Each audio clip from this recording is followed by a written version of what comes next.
Assalamu alaikum, kutmandуу күнүңүздөр менен, мен жакшыларым. Бүгүн мен болсо куурдак кууруп атам. Козунун эти менен. Май куйдум, май куюп туруп буга этти туурадым. Этти туурап азыр чесногун коштум, анан бир аз соевый соус коштум, томат коштум, анан туз коштум. Пияз, чеснок коштум.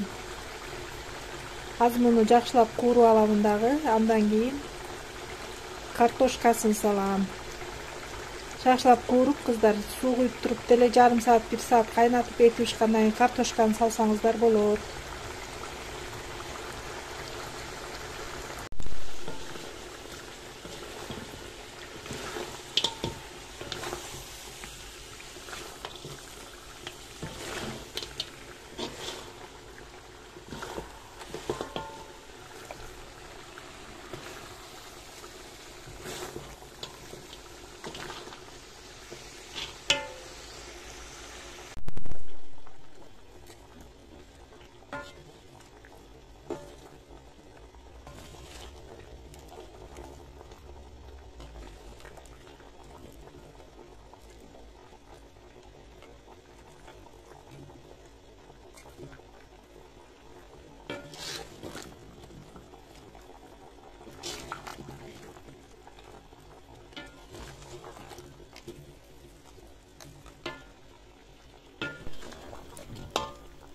Этин жакшылап кууруп алып суу куюп, жарым саатча кайнаттым этин.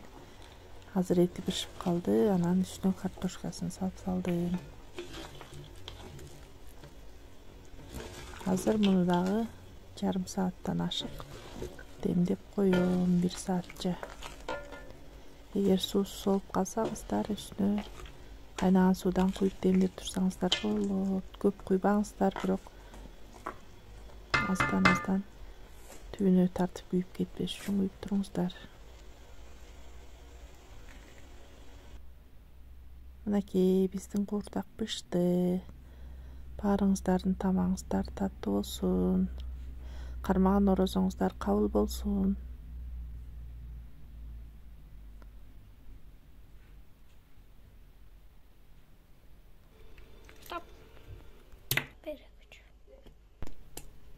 Кыздар, мен азыр бир аз камыр жуурдум, мынакей.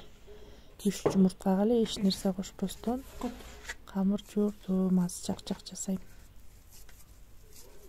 Муну жууруп алгандан кийин 15-20 минут коюп койсоңар тыныктырып. Андан кийин өтө жука эмес, өтө калың эмес, мондай кылып жайып аласыңар.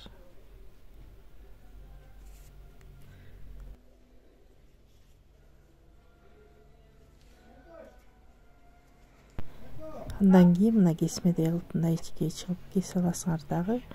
Суу майды жакшылап ысытып туруп, анан саласыңар.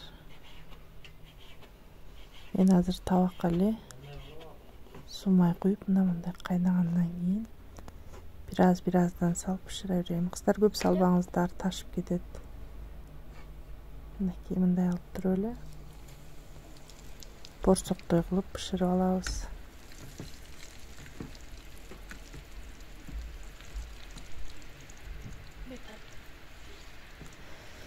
Ташып кетпесин, аралаштырып турбасаңар ташып кетет.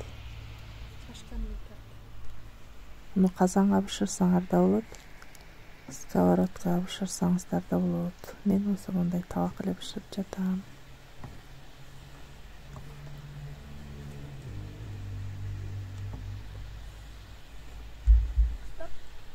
Андан кийин бышырып алгандан кийин мынакей мондай арахистерди майдалап арчып алам. Майдалабайм, арчып алам экиге бөлүп. Анан буга сироп кошуп, орехти кошуп аралаштырып коем. Биздин кечки ифтарыбыз да башталды. Кармаган орозоңор кабыл болсун, тамагыңыздар таттуу болсун.